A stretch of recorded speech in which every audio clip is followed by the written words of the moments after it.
네, 오늘 주식 종목 리뷰는 한화 에어로스페이스 한번 보도록 하겠습니다. 들어오신 분들 구독, 좋아요 버튼 한 번씩 눌러주시고, 야, 근데 진짜 3년 동안 미친 듯이 가긴 합니다. 근데 또 재밌는 게 한 가지가 있거든요. 뭐 얘기하고 싶은 게 있어서 오늘 거래량이 별로 안 나와가지고 사실 조회수 많이 안 나올 것 같긴 한데, 그래도 이 얘기는 꼭 하고 싶어가지고 그래서 가져온 겁니다. 그래서 요런 지금 상황들에서 좀 뭐가 저는 어떤 포인트로 좀 보고 있는지 이런 것들도 리뷰도 좀 진행을 해보고 종합적으로 또 한번 분석을 한번 진행을 좀 해보도록 할게요.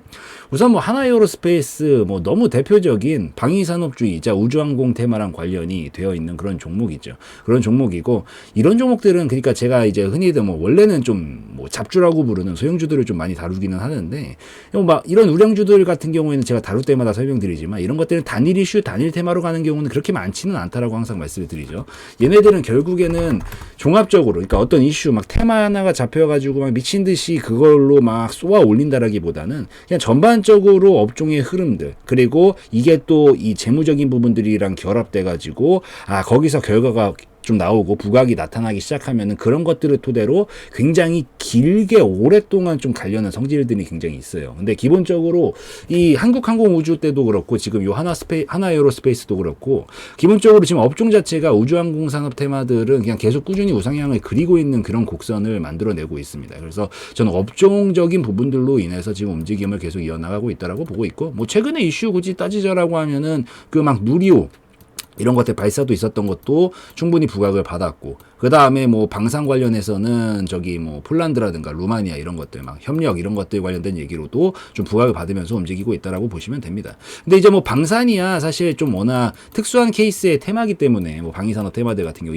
요거는 이제 요거대로 뭐 특정한 이슈가 있을 때마다 좀 쏘는 움직임을 보이기도 하지만, 우주항공 산업 테마 같은 경우에는 솔직히 가장 뭐 최근에 이제 뭐 미래 전망을 따진다라고 하면 뭐 2차 전지 아니면은 뭐 전기차 뭐 이런 것 때부터 해가지고 막 AI 약간 이런 것들이 부각을 받고 있다라고 하면은 사실 우주항공은 전 이거보다 윗단계라고 생각을 하거든요. 테마 자체만 생각을 했었을 땐 어차피 이제 이거는 지구 안에서 벌어지는 일이고 뭐 너무 먼 미래야. 내가 죽기 전에 여기까지 어떻게 될지 모르겠어요. 그렇지만 어쨌든 가야 되는 방향이라는 건 분명하죠. 우주항공 산업 테마 같은 경우에는. 그래서 앞으로 사실 가장 오랫동안 부각을 받는다는 차원에서 보면은 가장 오랫동안 가야 되는 테마이지 않은가라고 생각을 하긴 합니다. 뭐 너무 1차원적으로 생각하는 거긴 하지만, 그래도 사실 이거보다 더 상위 단계가 저는 결국 우주로 넘어와가지고 다음 그림을 그려나가는 것들이 중요할 수 있다라고 보여서, 사실 뭐 전망이나 뭐 이런 것들 당장 이 성장하고 있고 당장 눈에 보이는 것들은 뭐 2차 전지라든가 아니면은 저기 뭐 AI라든가 이런 것들은 지금 당장 이제 성장기에 접어들어가지고 확 이렇게 가고 있는 거다라고 하면은, 우주항공은 그냥 꾸준히 계속 뭔가 부각받으면서 그냥 앞으로의 방향성을 가지고 좀 갈 수 있는 그런 테마지 않은가. 이것도 뭐 물론 마찬가지긴 하지만 조금 더 거시적인 차원에서 보면 되지 않을까라는 생각이 들어서 이런 느낌으로 좀 해석하면서 보면 될 것 같습니다. 그래서 뭐 테마 얘기, 업종 얘기 뭐 요점 하고, 그 다음에 재무 들어가 살펴보면 우선 이게 기본적으로 바탕이 되죠. 여기 지금 3년 동안 지금 계속 상승 흐름 태우면서 가고 있는 근간은 당연히 재무가 바탕이 된다. 특히나 이런 우량한 종목들 같은 경우에는 진짜 이게 진짜 직방입니다. 저는 아무리 생각을 해도, 물론 진짜 차트쟁이거든요. 아시잖아요. 뭐 제 영상 맨날 보시는 분들. 저 진짜 차트쟁이에요, 여러분. 모든 진짜 90% 이상의 판단을 차트로 한다라고 해도 무방할 정도로 진짜 차트쟁인데, 제가 진짜 이거 하나만큼은 인정합니다. 이런 특히나 우량주들, 진짜 뭐 소형주들이야 진짜 테마 하나 띄워놓고 기술적인 거 가지고만도 급등을 한 번씩은 만들어낼 수 있지만, 결국 이 정도 사이즈가 나오는 종목들은 이런 펀더가 바탕이 돼줘야 진짜 갑니다, 얘네들은. 그래서 요즘 추이 보면은 최근에 계속 우상향 추이를 그리면서 이제 매출액도 막 늘어나기 시작하는 시점이고, 영업이익이 진짜 두드러질 정도로 매해 늘어나고 있죠. 그래서 이런 부분들이 또 반영이 돼주고요. 뭐 당기순이익도 당연히 같이 흑자폭을 내주고 있고, 이러다 보니까 뭐 회사에 돈이 쌓이니까 유보율은 뭐 970%씩 나오고 있는 거고, 뭐 부채 비율이야 뭐 이런 뭐 중장비보다 사실 중장비라고 보기도 좀 더 훨씬 윗단계죠. 솔직히 이 정도 막 이 중공업 이런 것들부터 해가지고 약간 이렇게 단위 자체가 좀 큰 것들을 좀 다루는 기업들은 사실 부채 비율이 좀 높기는 해서 일반적인 선상으로 보기는 좀 그렇긴 하겠지만, 뭐 요거는 좀 제낀다라고 하고 업종 특성이라는 게 있으니까 다른 것들을 봤었을 때 뭔가 계속 뭔가 증가 추이를 보여주고 있다라는 점에서 기대는 해볼 법하다라고 생각이 됩니다. 지금 특히나 이따가 설명드리겠지만 완전히 신고가 부근에서 지금 힘싸움 좀 해보려고 하고 있는 것 같거든요. 여기서 이런 것들이 분명히 반영이 되면서 추가적으로 뭐 돌파가 나오게 된다면, 이제 앞으로만 좀 더 잘 나와준다라고 하면은 충분히 돌파시키면서 이제 또 새로운 주가의 영역까지도 다시 한번 넘볼 수 있지 않을까라는 생각도 들어서 뭐 재무적으로도 굉장히 괜찮고, 올해 1분기는 좀 어떻게 됐나요? 올해 1분기 올해 1분기 별도로 한번 볼까요? 야, 씨. 별도로 봐도 1분기 좋네. 벌써 작년도의 수치를 1분기 만에 끝내버렸죠. 아, 이 정도면 가능성이 있겠는데요, 충분히. 이 정도라면 지금 1분기, 그러니까 작년 1년 동안 수치를 지금 3달 만에 전부 다 거의 이제 이 비슷한 근접한 수치까지 왔으니까 당연히 또 어닝 서프라이즈급으로 터질 가능성도 충분히 있다라고 생각을 하고 있습니다. 뭐 그러니까 매출액은 지금 절반 수치인데 뭐 매출액도 당연히 넘을 거지만 뭔가 실속을 좀 제대로 챙기고 있는 거지 않은가라는 생각도 좀 들어서 이런 부분들 입각해서 봐도 기대해 볼 만하겠는데요, 생각보다. 그래서 뭐 재무적으로 잘 받쳐주고 있으니까 이런 것들 같이 체크하시면서 보시면 좋겠다라고 좀 말씀을 드리고 이제 기술적으로 넘어가 살펴볼게요. 우선은 지금 기본적으로 하나에어로스페이스가 제가 뭘 얘기를 하고 싶냐면 우선 지금 아직까지는 크게 봤었을 땐 박스예요. 이게 층 구간이 층을 나누는 것만큼 역시 한눈에 보이는 게 없어요. 자, 여기가 이제 1층입니다. 여기가 이제 1층이었고 여기서 왔다 갔다 했던 게 여기가 2층이에요. 이 층 간의 고도는 아파트예요, 아파트 여러분들. 아파트인데 이 아파트 층간의 1층이랑 2층은 진짜 특이한 건축물을 제외하고는 거의 다 비슷하죠. 고도가 거의 다 비슷한데 이게 똑같이 계속 넘어간다라고 생각을 하시면서 보시면 되거든요. 그냥 간단하게 심플하게 보는 게 제일 좋아요. 그래서 이렇게 보시면 되는데 지금 2층 라인의 상단 부분에 다 와 있고 여기서 이제 3층을 쌓아서 갈 거냐 아니면 그냥 2층에서 움직일 거냐 이제 좀 기로에 서 있다라고 보입니다. 근데 여기서 이제 뭔 얘기를 하고 싶냐면 확실히 이게 상승이 나와줄 때 보면은 이제 지금 거래량이 특이 거래량이 그렇게 많지가 않아요. 뭐 그나마 이번에 조금 평소보다 큰 거 나오긴 했는데 그래봐야 결국 이 정도 수치 이때 한 번 뽑아놓고 나서 그 이후로 그냥 계속 이 정도 수치 가지고 가면서 움직이고 있잖아요. 이게 확실히 약간 좀 몰래 진짜 남들 몰래 움직이고 그러니까 전 지금 하나에어로스페이스 최근에 본 적이 별로 많지가 않아요. 눈에 안 띄는 거죠. 뭐 조건시계도 안 뜨고 뭐가 뜨는 게 없으니까 눈에 잘 안 보이는데 지금 어쩌다가 한번 지금 지나치다 보니까 지금 여기까지 만들어 놓은 거거든요. 이때 당시 한번 보고 나서 그래가지고 쭉쭉 끌어올리면서 지금 여기까지 온 건데 확실히 이게 진짜 소문을 많이 내잖아요. 막 거래량 빵빵 튀우면서 막 소문을 많이 낸 잔치집에는 확실히 먹을 게 별로 없어요, 원래. 그래서 거래량이 제가 항상 크게 터지면은 눌림이 나온다라고 하는 게 뭐 물론 다양한 비유들을 설명드리면서 이 거래량이 많이 나오면 힘을 많이 썼다라는 얘기여서 그래서 쉬었다 가야 된다라고도 표현을 하지만 기본적으로 소문난 잔치집이라는 얘기죠. 거래량이 엄청나게 몰렸다라는 건 사람들이 엄청나게 많이 들어왔다라는 얘기니까. 그래서 소문난 잔치집은 원래 먹을 게 별로 없습니다. 근데 이렇게 구석진 잔치집들 있죠. 지금 물론 하나에어로스페이스가 구석졌다라고 표현하기 좀 그렇긴 하지만 뭐 어찌되었든 막 뭔가 시장에서 눈독 들이지 사람들 막 보게끔 만들지 않고 뭔가 스멀스멀 올리고 있는 애들이 확실히 길게 갑니다. 이거는 진짜 확실한 것 같아요. 그래서 여러분들이 요걸 토대로 하나 생각을 하셔야 되는 건 내가 보유하고 있는 종목이 만약에 있다라고 하면 이건 진짜 공통사항이거든요.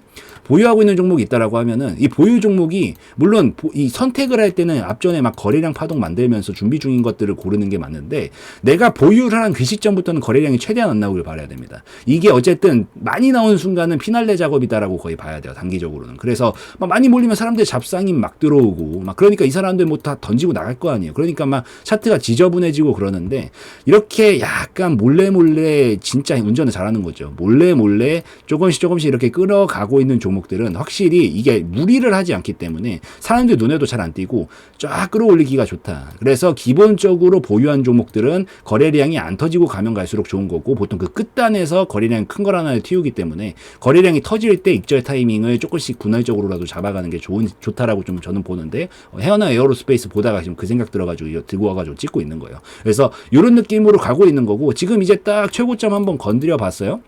지금 12만원 정도 최고점 한번 건드리면서 한번 갱신 살짝 시켜봤는데 여기서 살짝 반응 한번 봐주고 나서 추가적으로 갈지 안 갈지 이제 결정을 좀 해야 된다라고 생각을 합니다. 뭐 물론 밑에 진입자리로 봤었을 땐 이미 떠난 건 맞아요. 이미 떠났기 때문에 이제부터 진입자리 잡긴 늦었죠. 지금 들어갈 수는 당연히 없는 거지만 그래도 보유자 관점에서 본다라고 했었을 때 그리고 추가적으로 돌파가 나오고 나서 다음 그림들을 그린다라고 봤었을 때는 여기 구간에서 이제 뭔가 움직임이 나오고 났었을 때 추가적으로 더 갈 수 있다라는 부분들이 보인다라고 하면 이제 이때부터 지금 자리가 애매하니까 2층의 상단 부분에 위치하고 있잖아요. 그러니까 여기서 2층에서 다시 2층 하단 부분까지 좀 떨어질 거냐. 물론 여기까지 올 것 같진 않고 한 요 정도 이런 식으로 흐름 태우면서 요렇게 올 거냐. 아니면 추가 돌파 만들어가지고 지금 자리가 여기냐. 요게 관건인데 지금 반응만 봐서는 재무적으로도 잘 따라주고 있고 플러스 더해가지고 거래량을 엄청 미친 듯이 튀우고 있는 상황이 아니기 때문에 전 충분히 기대해 볼 수 있지 않을까라는 생각을 좀 하고는 있습니다. 그래서 그렇게 좀 보시되 약간 흔들다가 갈 수는 있다라고는 보여요. 왜냐하면 추세 추세가 한 방 나왔기 때문에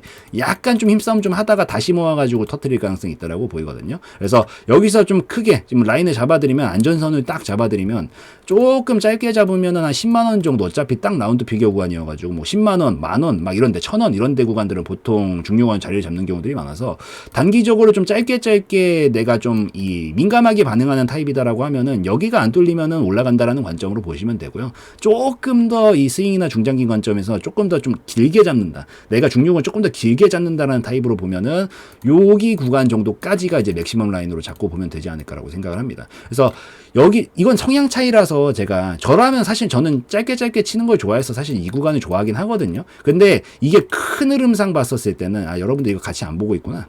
이 주봉상으로 봤었을 때는 이 뛰어났었을 때 이렇게 지금 꺾고 가고 있는 건데 요 자리도 지금 중요한 핵심 구간이고 거래량 한번 튀우기 직전 구간이기 때문에 요 두 가지는 성향으로 좀 선택을 하셔가지고 조금 더 넓게 보실 분들은 여기가 안전선. 그 다음에 조금 짧게 보실 분들은 여기가 안전선 잡아놓고 요 윗 구간에서는 이탈만 안 하면은 추가적으로 돌파각을 만들면서 넘어갈 가능성이 있다라는 관점으로 좀 보셔도 괜찮지 않을까라고 생각을 합니다. 뭐 다시 높아시면 말씀드리지만은 이 진입 관점으로서 여기서 잡고 보시라는 건 절대 아니에요. 보유자 관점이지만 이제 익절 라인을 못 잡으실까봐 이런 데서 안전선 꺾이면은 이제 여기 이 정도가 이제 어깨가 될 가능성이 높아지는 영역들이니까 깨지면은 그때는 뭐 밑에서 잡으셨다라고 하더라도 주저없이 익절 한번 해주는 거고 뭐 반대로 약간 그러니까 돌파가 될지 안 될지 고민 중이라면 우선 버텨보다가 안전선 잡으시라는 차원이니까 그렇게 좀 보시고 그다음에 만약에 여기서 잡아주고 진짜 돌파까지 마련을 해주면서 쫙 넘어가면서 이 파동을 계속 연결을 시켜서 가면은 이제 이 정도 이 층간의 이동은 거의 비슷하게 이루어진다라고 했잖아요. 뭐 아파트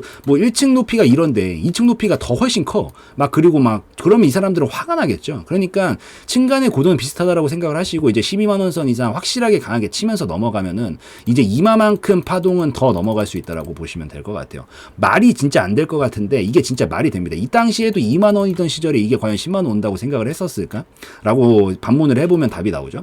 그래서 이 정도 파동이 지금 이게 이 지금 500%짜리 파동이거든요. 대략적으로 봤었을 때 500%짜리 파동이면 너무 높긴 하네. 근데 뭐 에코프로도 만들었는데 하나 에어로스페이스가 못 만들까? 예. 뭐 올라가면 저는 한 4, 50만 원까지도 가능성은 말이 안 될 것 같지만 결국 지나고 보면 말이 될 가능성이 있거든요. 그래서 4, 50만 원까지도 넘어만 가면은 좀 몇 년 걸리겠죠. 여기서부터 좀 짧아 보여도 여기서부터 여기까지 5년짜리 파동이에요. 이 5년짜리 파동이지만 5년에 걸쳐서 저는 충분히 50만 원까지도 돌파만 나온다라고 그러면 이제 3층 영역으로 넘어가는 거니까 가능성은 생길 수 있다라고 봐서 뭐 중장기로 보시는 분들 진입자리 잘 선정을 해놨다라고 하면은 여기 익절 라인 조금씩 짧게 걸어놓고 추가로 놔주면은 훨씬 큰 그림 보면서 가져가 보셔도 나쁘지 않을 것 같습니다. 그래서 그렇게 좀 보시는 거고 반대로 이탈 나오게 되면은 이게 기회의 구간이 되기도 하지만 실패하면 결국에는 박스권으로 다시 가는 그림으로 형성하게 되면서 이제 한동안 장기간 하락으로 꺾일 수도 있는 자리거든요. 그래서 여기 라인 잡고 보시는 게 좋은 거고 저점만 이탈 안 하면은 홀딩, 저점 이탈하면은 익절 해주고 다시 나중에 먼 미래에 밑에서 반등 나오는 거 보고 좀 다시 한번 재진입하는 관점으로 보는 게 적절치 않을까 생각을 하니까 이런 느낌으로 이해를 하시면서 보시면 좋을 것 같습니다. 그래서 결론 어찌되었든 거래량을 많이 안 뽑으면서 가는 것들은 확실히 길게 간다. 근데 지금 자리가 중요 자리인데 재무적인 부분들을 바탕으로 봤었을 때 돌파 가능성은 충분히 있다라고 보이긴 하는데 여기서 이제 약간 넘어가면 기회가 되지만 못 넘어가게 되고 이 저점 부근 이탈시키기 시작하면은 결국 박스 파동으로 연결이 될 수가 있으니까 어느 정도 최소한의 익절분은 좀 챙겨주는 게 좋다. 저는 그냥 익절하고 밑에서 받는 걸 선호하지만 뭐 사람들마다 취향이 다르니까 어쨌든 이 정도 구간들 이탈 안 하면은 가져가는 거고 이탈하면은 익절하고 다시 보면 된다 정도로 보시고 말이 안 될 것 같지만 넘어만 가면은 저는 한 뭐 5년 정도 걸리지 않을까. 여기서부터 여기까지 끌어올린 데가 한 5년 걸렸거든요. 이런 느낌으로 봤었을 때 4, 50만 원도 가능은 하지 않을까라고 조심스레 좀 예상을 한번 해본다라고 좀 말씀을 드리고 마무리 짓도록 하겠습니다. 그래서 여기까지 좀 설명드리는 걸로 하고 오늘 영상에서의 내용은 저의 개인적인 견해였으므로 참고용으로만 보시라는 말씀 드리고 마무리 짓도록 하겠습니다.